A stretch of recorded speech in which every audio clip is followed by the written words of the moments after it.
Welcome back to Mentor Nation, the podcast for entrepreneurs looking for real mentorship, real strategies, and real stories so that you can go out and build your dreams. I'm your host, John Abbas, and it's time for another episode, so buckle your seatbelt and let's go.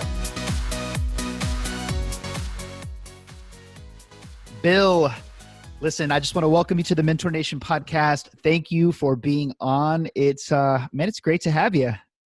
Oh, John, it's good to see you, and I appreciate you bringing me on, man. Yeah, we probably could have done this in person since we live about 15 minutes apart, but that's okay. Zoom is good, especially in light of the circumstances.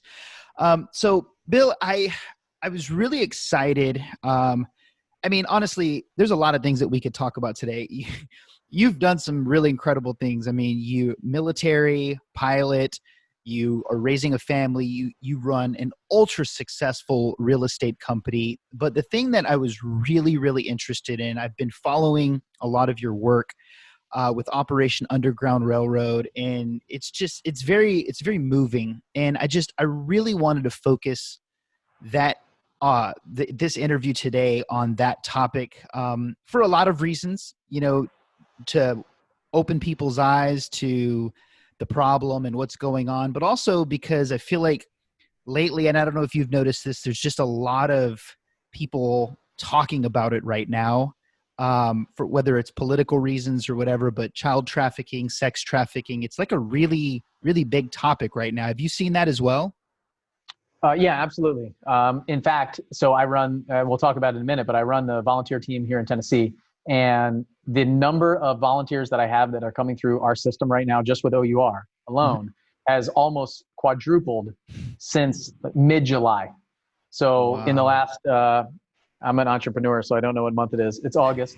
So in the last 5 weeks, right? Just insane.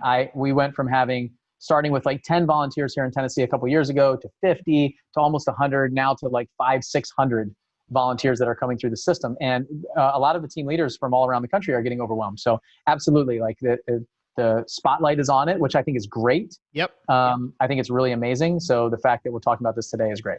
Yeah, man, that's incredible. So I wanted to have you start, if you could, and just talk a little bit about your story, what you currently do now and how you got involved with OUR in the first place. What led you or inspired you to do that? Yeah, so you mentioned in the beginning, big picture background. I was a helicopter and airplane pilot for the Navy, so I flew Blackhawks for the Navy for almost 15 years active duty, and that took me into that world. When I was in San Diego, we had I was flying helicopter Blackhawks. The Navy version of Blackhawk is the MH-60 Sierra. If anybody out there knows what I'm talking about, and we had all the Navy SEALs that we would train down in Coronado, and so they jump out of the back of the helicopter, fast rope, rappel. We trained to that. We do a visit board search and seizure with the helicopter and stuff. So kind of got into that world a bit. And I always had this brotherhood for military folks and other veterans. So then I got into the real estate space. We started flipping and wholesaling houses. I grew a company, and I also have an education company when it comes to that too now. So that's kind of where I was introduced to Operation Underground Railroad. So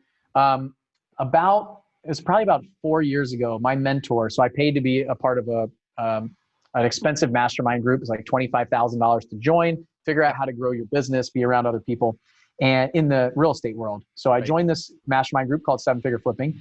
And my mentor, the owner of that company at the time, Operation Underground Railroad was kind of just getting going.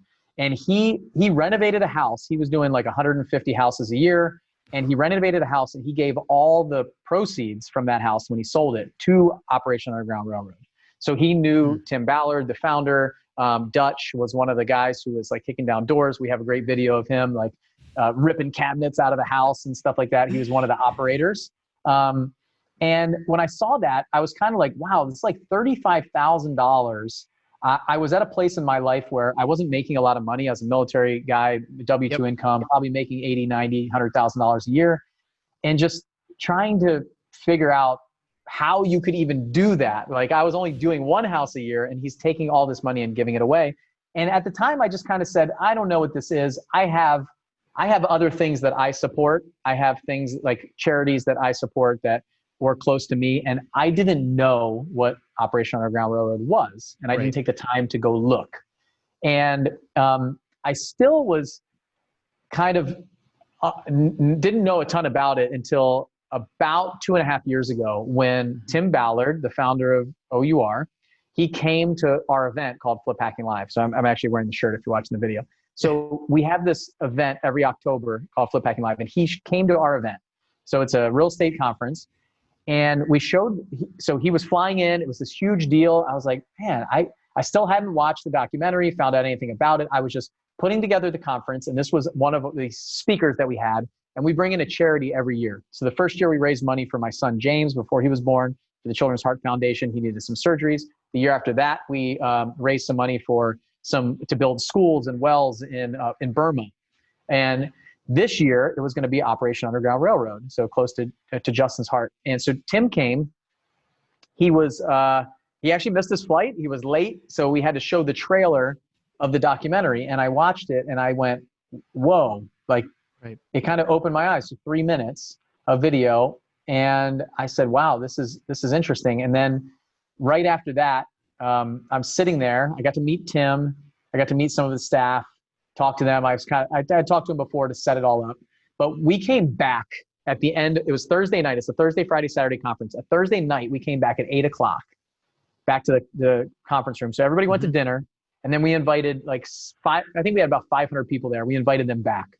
About 400 people came back to watch this with us. And wow. It was amazing to see that you're at a conference in San Diego, right? And they flew in from all over the place, and they came back after dinner and drinks and all that stuff to come back to watch this. And it was about an hour and a half, almost 2-hour documentary. I sat right next to Tim, and I'm sitting there just like bawling my eyes out watching this of kids, the sting operations that are doing, the planning, they're talking about pornography and all the things that are happening with kids, all from here in the US and all around the country, or all around the world. And that was from 8 to 10 o'clock. And then he spoke for a little bit afterwards. And then we raise money every year. We kind of, we're handing out donation cards. And I said, you know what, this is something that we have to do. And I kind of like looked at my COO, and he kind of like gave me a head nod. And I said, you know what, we're going to give $10,000 towards this charity tonight. Does anybody want to match that? And I was standing on stage. I was the MC of the event. And then somebody stands up and goes, I'll do 10,000. And then somebody else says, I'll do 10,000. And then somebody else said, I'll do 10,000. And if you watch the documentary in there, you see a Tony Robbins event towards the end where he's like, I'll match it. I'll match it. I'll match it. And they end up raising a ton of money, right? So I said, okay, I'm kind of motivated to do this. If we put in 10 grand, how many other people are going to do that? And then there's a lot of silent people that donated $10,000 that just didn't want to stand up. And it wasn't about bragging or anything. It was about the fact that we could all come together and figure out how we can do that. We ended up raising about $75,000, and then we matched it as a company, as the education company, to make it $150,000. So that year we raised $150,000 with Tim there. But that wasn't it. Like my COO went to bed that night, and so he's previous law enforcement. He was in Kentucky, and he was working with some SWAT and stuff like that. And myself, being a military guy, we both went to bed that night and couldn't sleep. I couldn't sleep. It was just like, I felt dirty. I couldn't believe that this is happening. It's like when you open your eyes to something and you can't unsee it, right? That's right. So we went to bed that night. We came back down, and he kind of looked at me, and he was like, the next morning, he's like, hey man, I might actually quit and go kick doors down. Like, I'm going to go get my guns and I'm ready to go. Like, let's go down to Haiti. Let's go wherever we need to go. He's like, they need us. They need our help. And I said, you're right, they do, but I also need you in the company. Like, you're running the company for me. And everything that we're doing is predicated on you actually having a job and running the company. I said, there's got to be something else that we can do. And I failed to mention the fact that we watched the documentary from 8:00 to 10:00, and there was a receiving line to shake Tim Ballard's hand for an hour and 45 minutes after that. I stood there until almost midnight while every single one of those 400 people lined up to shake his hand, give him a hug, take a picture with him. It was like no celebrity that I've ever seen before in my life. It was amazing to see like what this man was doing with his organization and company as a nonprofit. So it motivated us to get more involved. What we found out was that Tennessee had no support. Like, they were looking for support in the state of Tennessee. We had just moved to Nashville not long before that. And I said, let's figure out how we can take over and be the representative that they need in the state of Tennessee, because we're here. And my staff was there. They all wanted to get involved. So we did that. And we had to knock on their door for like 6 months. Even though I had a direct line to them, they're slammed. Right. We don't have a lot of paid help. So that's the long story of how we watched the documentary, met Tim Ballard, met some of the team, just felt the mission. I was called, like, you're called to do something. And it doesn't, and in the beginning you said, like, you've been following like my work. And that's right. Believe me, my work is, I'm not doing anything compared to what Operation Underground Railroad's work is. Like, I'm a volunteer. I share some of their stuff. I put on events for them. I try to raise awareness and money for them, but I could be doing so much more. I wish I could be doing more. Like, it's just a small piece. And I'm not taking any credit on this podcast or anywhere else for what they're doing as an organization, because they're the people that are fighting the good fight, doing all that stuff. I'm just like echoing and mirroring the message and trying to get in front of more people. Like, I have a podcast myself. I bring them on. I brought Matt Osborne on. He's one of the operators, and just kind of, we just try to share that message. I bring him into the event every year.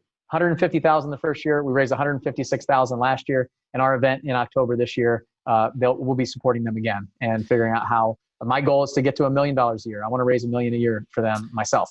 Man, that's incredible. Now, I have two quick questions. One, this documentary, is this open to the public? Like, because if it is, I will put the link in the show notes of this podcast, because I have not seen it. And if it was enough to move you to that kind of action, I could only imagine what a lot of other people would think watching it. But my second question is can you explain OUR as a whole? What do they do as an organization? I know they have several roles, but can you just go into like what the organization, their purpose, mission, and like what they do is? Yeah. So first of all, the film, the documentary, OURfilm.org. If you go there, it's the best place to go. It's on Amazon Prime, but I like OURfilm.org because you get dropped into basically like a sequence that every day after that, you get bonus videos as well. It's totally free. And I would encourage you to share that with anybody. If you watch it, go share it with 5-10 friends. The one thing that I'll say is, if you're going to watch it and you have young kids, it's not graphic, but it definitely is suggestive. So you might want to screen it yourself before you watch it in front of your 12-year-old, 10-year-old, 13-year-old, and then decide whether you want to introduce them to something like that. Okay. And so it's not graphic. It's not, there's not a lot of cuss words or sexual or anything like that, but there are some suggestive times. And they talk about pornography and things like that. So the second question that you asked me was Operation Underground Railroad's kind of mission, right? Yep. What I like about the reason that I was pulled and attracted to this organization was because the people, primarily, like core values, culture, that kind of stuff is typically what attracts us to certain places, and we spend our money there, or we become attached to it, right? And so from the military side, this was important to me. Tim was working for Homeland Security and left. So he's worked for the police department, Homeland Security, and then he left to follow this mission. Effectively, what happened was they weren't funding these operations. Like, they weren't able to go, there's so much red tape. And if anybody's worked with the government, they know that all this red tape involved, they can't actually get anything done. And he's like, I can do more if I go on my own and bring in some funds and figure out how to do that. So he was able to kind of do this. They had the skills, they had the people, they had the funding, all that stuff in the government, but there was so much bureaucracy that he just moved away from it. So, and I won't really speak for him, but you can see a lot of that inside the documentary, telling the story of how it all came about. The other side of it is a lot of organizations, and what I also like about OUR is they won't badmouth any other organization. Like, there's a place for everybody, and they just want the awareness to happen, and they want something to do something about it. And I find other organizations, a lot of times they're like, oh, don't support them, like, support us. I've actually brought Tim in to speak at multiple events, and he said, like, look, if it's not us, it's somebody. Like, support someone. Just go out there and give your money, raise awareness into this horrible thing that's happening. It doesn't have to be us. And when I hear that, like, I love it. Like, that's the kind of thing that they're not putting other people down or other organizations down. A lot of other organizations only like focus on awareness for the topic. They don't actually do anything about it, like kick the doors down, or they might just do aftercare. And all that stuff is important and good. But what I like is the holistic approach that Operation Underground Railroad brought to what I was interested in getting involved in. I want to be around the operators. I want to be around the people that are kicking doors down. Those are the folks that were in the back of my helicopter. They're the folks that like support our nation. That's the stuff that's kind of exciting about it, right? But the interesting thing with OUR is they don't ever kick a door down unless they have aftercare set up first. So they go in to set up aftercare and set up the facilities. Because when you take someone out of being trafficked, so you take someone away from the groomers, the traffickers, or all those folks, and they want to go back. It's possibly all they know. They may have been there since they were 9 years old, and now they're 19 or 20 years old, and they're being rescued from this. But it's like the drug addict that constantly goes back to the drugs, right? And there could be drugs involved, but they're constantly going back to what they know. So without being rehabilitated and figured out, like taking the time to really get them to a point where they're reintegrated with life, with where they should be. Like if it's a 15-year-old kid or a 12-year-old little girl, like figuring out how to come out of that world, it's all they know. It's the person that they go to that's feeding them and giving them their support, and if their needs met there, they're going to go back there. So figuring out how that aftercare is so important to make sure that they don't go back. And a lot of these folks, they get put back with their families, with their parents, but some of them may have lost their parents, or they don't, like they're orphans and they don't have somewhere to go. So figuring out where to put those folks, how to get them into some of the foster facilities or some of those places. That's what I really liked about what they did. So awesome. Again, I will caveat all this stuff to say that I'm not on staff at OUR. I'm not a paid employee. Yeah. I am a volunteer. I know a lot of what happens from the education that I've gotten from their website, from spending time with the founders and some of the board members and things like that. But by no means am I coming on this podcast to represent them as anything other than a volunteer that I am. Okay. Absolutely.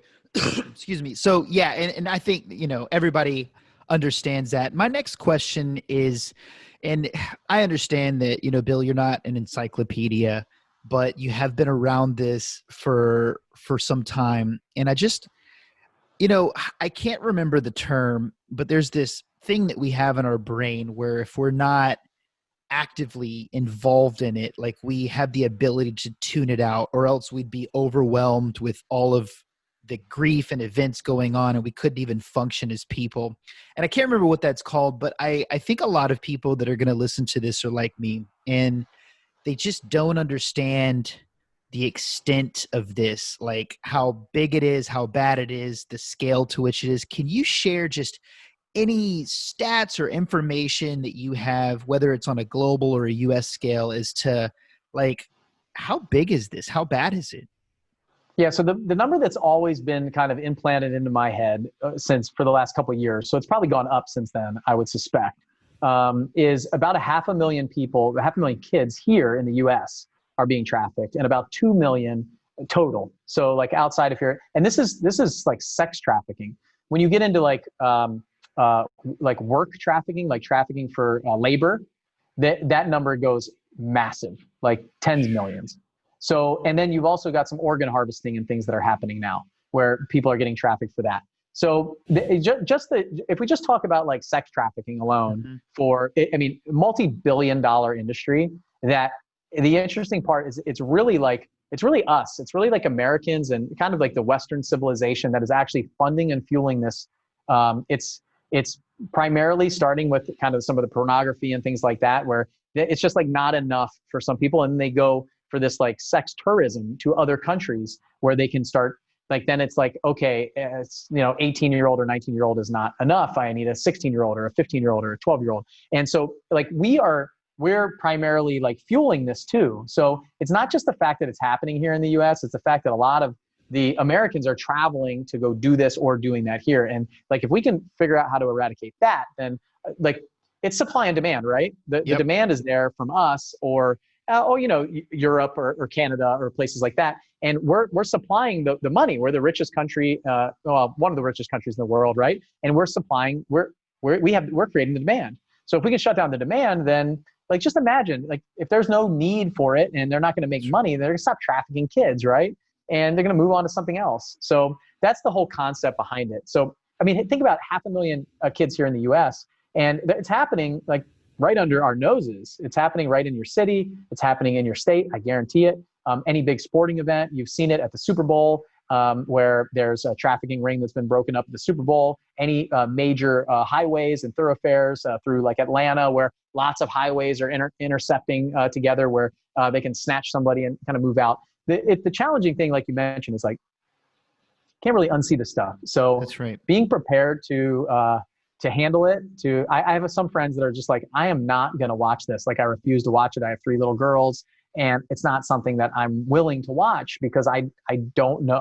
Don't know if I can handle it. That's right. I do think it's all of our duty to be aware of it and say, like, what can we do to support this? And even if it's just like, what I love about putting on my event, where we bring OUR in, a representative each year, is that if and we might have like 1,000 people at our event this year. So let's say if each one of those people came and heard this conversation, and each one went and told 5 other people, and then that person went and told 5 other people, and then that person went and told 5 other people. It's like this huge spider web that happens. It's this ripple effect, like the pebble in a pond, that can go out there and make a difference, like on a global scale. If we can figure out how to, those 1,000 people can go create 1 million like warriors for OUR after that.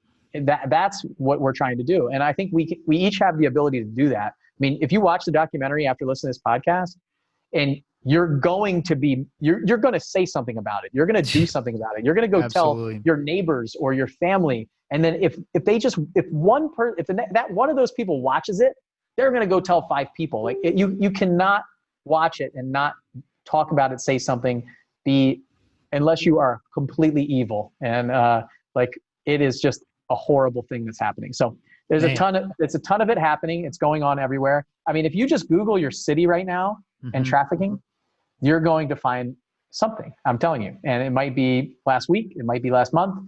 You're just not living in this world. And you can Google the Super Bowl and trafficking ring right now and find out some stories of previous large events and things like that. Man, that's insane. You know, it's funny. I have 3 girls myself, so this is a really big topic for me. But I also own a preschool, and we have 150 kids. And, you know, I care about every one of those kids like they're my own kids, right? Like, some of them come from broken families and things like that. And so it's just, it's such an interesting topic to just learn and get involved with. So I want to ask you, because we talked about this a little bit before, like, how does something like this start happening? Like, how does it happen under our noses? What are some of the signs? Like, can you just go into that just a little bit? Yeah. You know, it's interesting because you might not even know that this is going on, right? Like, it could be a neighbor or a coach or somebody who's starting to kind of like groom a child to become more dependent on them. Could be a friend's parent or something like that. And you see, like, you're used to hearing about like child abuse or like sexual abuse or something like that, but it starts typically really small in our world, right? If you go down to like Haiti or Colombia or some place where there's a huge, like, could be like a huge natural disaster or something, where a lot of kids' parents have been killed, and there's a lot of kids on the street. They're just like snatching some kids up to bring them into. And so that's the extreme, right? You got a snatch and grab where somebody's going and like targeting someone to say, I need a kid to go sell on the black market. And so that's one way. The other way is typically, like, in our suburbia world, where most people that are listening to us are probably in, is kind of bringing them slowly into this. So you see, like, some of the signs. So OUR has some great training. If you go to OURrescue.org, and we'll talk about that at some point, I'm sure. But there's some training in there that talks about some of the signs to look for. And usually it's like dressing a little bit more provocatively, using some slang that you're not used to.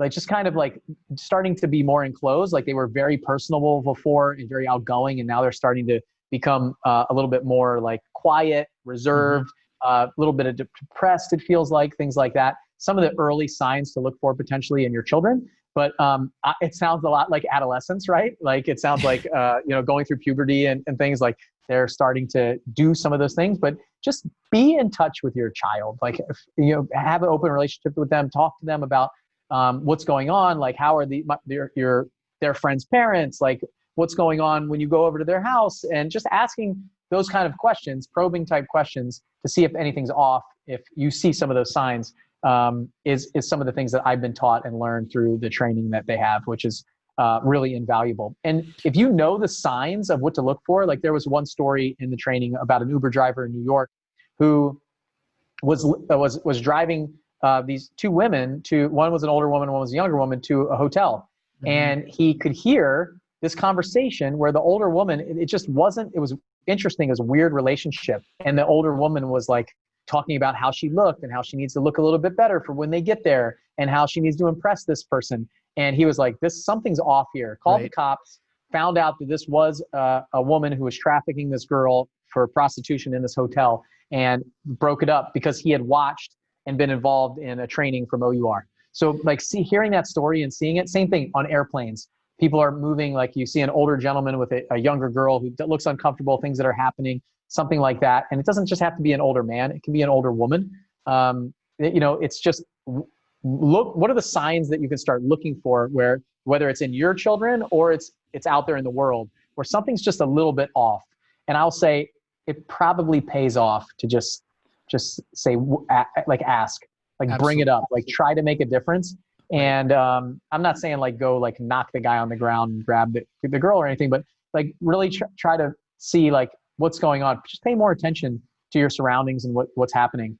I see it in my kids right now. I got 3 kids, a 6-year-old, a 3-year-old, and a 2-year-old. And I am like hyper aware of where they are and what they're doing. And not like a huge helicopter parent, but really just kind of making sure that I'm thinking about things like that. And I know that it's out there and it's possible. So I'm not on my phone when we're at the playground. Like I'm there spending time watching them, making sure I know where they are. And I will say that I've been freaked out on multiple occasions, on times where I couldn't find my oldest at the zoo in the playground, and I was freaking out. Like it was my mind went someplace where most parents won't, but I would rather that happen than be lackadaisical. And Absolutely. I love that. I love that OUR in general just focuses a lot of their energy on empowering other people. Instead of just like, give me money, it's really training based, right? Like, how can we empower you to be an ambassador, whether you know it or not, by just creating awareness? So I want to ask if you could share a story, because, I think people are a little shocked by now on this episode, and they're like, oh my God, I can't believe this. But, I know people love great stories, and I know when we watch movies, we really enjoy movies where the bad guy gets what's coming to them. Do you have any stories that you've heard of? The Uber one was really great, but like maybe a larger scale story that you've heard of or seen that has really impacted you, where they busted up something pretty big or major? Well, I'll give you one that is really close to home for me. And I use this. I just did actually a Zoom call for the Tennessee volunteers. We're starting to build out committee chairs to give me some support and things like that, and some internal leaders here in Nashville. And in Spring Hill, Tennessee, so I live in Spring Hill, Tennessee. It's not a huge community. It's a suburb of Nashville, just south of Franklin, for anybody that knows this area. But here in Spring Hill, about a half mile from my house, in January of 2020, there was a trafficking ring that was busted up, and 11 people were arrested from trafficking some young girls. And the guy here locally that I know, and I was messaging with him, and we're supposed to set up a time to talk in January and meet. We had a meeting planned. He's like, "Hey man, I can't make it. I'm tracking this girl right now, and to try to figure out what's going on." And I pulled up the article right here, and it says, "I just did what I told you guys to do. Go ahead, Google your city and trafficking." It says the Spring Hill police took 11 men off the street in a 2-day sting operation to uncover prostitution and human trafficking. The sting was conducted between the Spring Hill Police Department, special agents with the Tennessee Bureau of Investigation, and federal agents with Homeland Security and the FBI. Law enforcement say that this began on January 9th as part of an undercover investigation aimed at addressing human trafficking in Spring Hill. Spring Hill, Tennessee, in Middle Tennessee, where nobody would ever imagine that this is happening. Average sale price here, like my houses in my neighborhood sell between $500,000 and $700,000-800,000. You've got good schools, 9s and 10s on the school rankings. some of the best schools, some of the richest area in the cities here in Nashville, close to one of it. Actually, Williamson County is the richest county in the state of Tennessee. In the state, yeah. And so to think about that, 11 men booked and put them in jail is, and this is just one example of what's happening right under our noses all the time. So, I mean, that to me, that was huge, just right here in my backyard, to see 11 people taken off the street, and an example that I can use for people who are like, it doesn't happen here in suburbia, in my neck of the woods. Like, right. It is happening, and it's happening all over. So, I mean, I love reading this stuff. I love getting the text messages that OUR is going out on an operation. You can sign up on their website to become a prayer warrior and basically pray for them when they are going to kick doors down and things like that. So, and if you watch the documentary, there's some of the best, like, incredible footage, incredible story of saving kids in Haiti and going on and looking for this little boy that started this whole company. So I highly encourage you to watch that too. So that's one example that's here local, that people got what they deserve, some justice happened, and the good things are happening. There's people out there in the fight that are fighting the good fight for us. So that's incredible. Kat's probably, when she gets home tonight, she's expecting that we'll probably watch an episode of Riverdale or something. So she'll be in for a treat this evening. Yeah. She's like, where did this come from? But man, so this is, I mean, just in the last 45 minutes, Bill, this has been a very, very informative and impactful episode. I want to wrap it up by just having you share with how people can get involved, what people can do. A lot, I'd say maybe half this audience is outside of Tennessee, half in Tennessee. So if you just wouldn't mind sharing, like, what can people do to step up, become aware, contribute? What's the best way to take action if somebody is inspired to be a part of the mission? Yeah, I remember vividly every time I hear Tim Ballard speak, or I'm with him and somebody asks, like, what can I do? I want to do something. And he always has this saying that he says, and it stuck with me. He said, you'll know before we do. And when I heard that the first time he said it, I was like, what does that even mean? Like, how am I going to, like, what you need, right? You're the founder of Operation Underground Railroad. You are out there doing it. You're the guy who's kicking the doors down and casting the vision, right? What do you mean, like, I'll know before you will? Just tell me, what do you want? And it's interesting when I heard that, and I went to sleep that night and I didn't know. And the next morning I couldn't sleep. I came down, and Nate and I were like, let's figure out how to take over Tennessee. And we went to the website. He went to the website trying to get on the jump team. They were like, we don't need any people on the jump team to kick the doors down and stuff. And but then it said, we do need support in these areas. Right. And then we said, okay, what can we do? And like I said, it took 6 months for me to, and I had an in to the right people. Like, I even had their email address and their phone number. And I was like, hey, I'm over here. I want to get involved.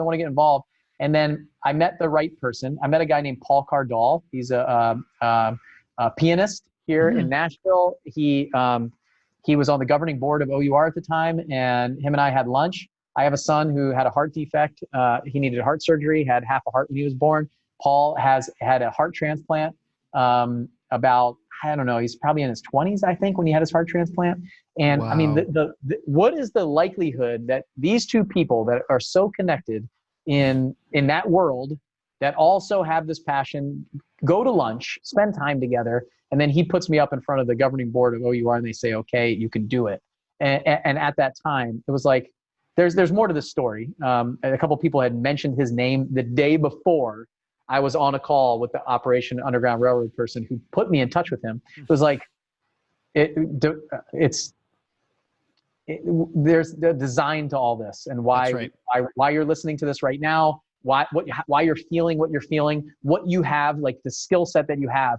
So I'm very good at putting people together and raising money and awareness and communicating a message and things like that. So I was put in this place to then hopefully build out this team here in Nashville that can just be a rock star team that other people look at and go, I want to be more like that Nashville team. How do we figure out how to organize like that? Because I can build a business and a structure. So Tim's right. Like, I knew before he knew what I could do. And Right. you know what your skill set is and where you could fit and some of the things that you can do. What do they need?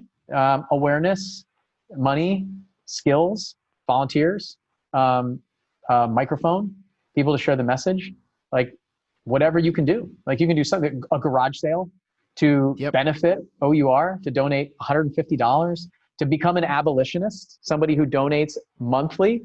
About 40% of their operational money that's used inside of this charity comes from abolitionists. So people who put Wow. $10 a month on their credit card, $100 a month on their credit card, $50, $5 a month on their credit card. So when you go to that OURfilm.org and you watch the documentary and it's like, what can I do? You can become an abolitionist and put $10 or $20.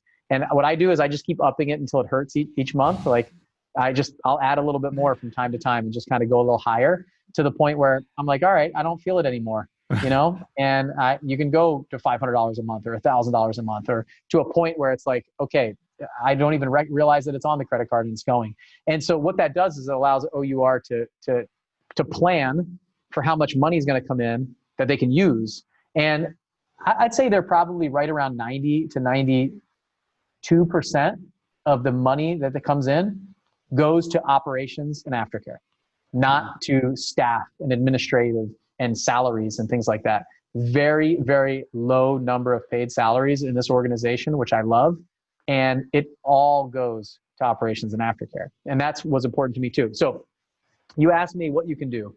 And I think the answer is, like Tim said, you'll know before they know or before I know. But when people come to me, I usually say, what are you good at? What do you know how to do? What do you think you can do? What do you have the time for? What do you have the heart for? Like, what are you called to do?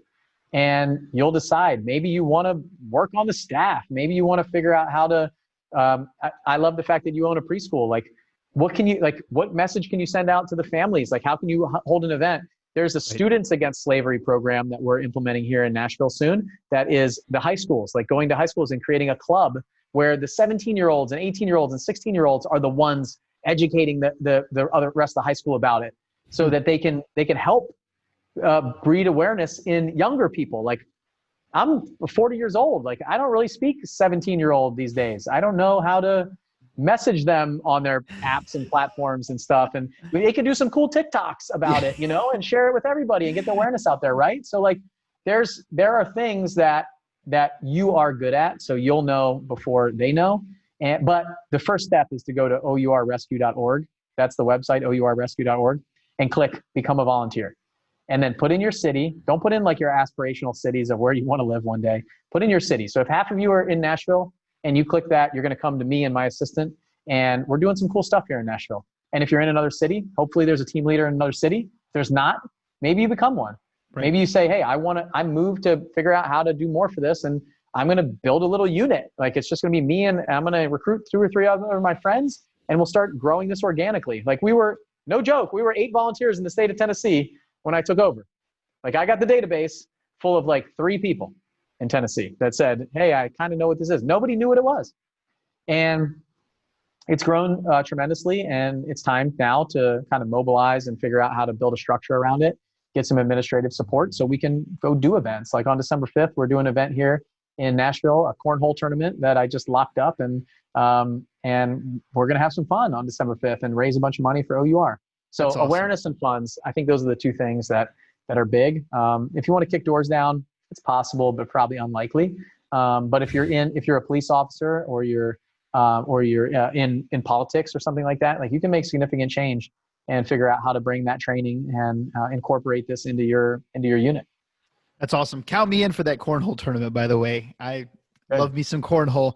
Well, Bill, listen, this was probably one of the best interviews that I've ever had. I appreciate your time and sharing just your wisdom and your insight and educating everybody on what OUR is, and what you guys do and how everyone can contribute and do something. So I want to thank you for your time. And I actually want to have you back on here pretty soon to talk about your other side, which is how you're able to do what you do with OUR while also building a massive real estate business at the same time. I think that's powerful. And there's other wisdom and mindsets and advice that you can give there. but I love what you're doing, and thank you for being on the show today. Yeah, thanks for having me. I had a good time, and I hope you guys all go watch the documentary, go to that website, become a volunteer, and get some training. Like it's huge. Thanks. Awesome. Absolutely.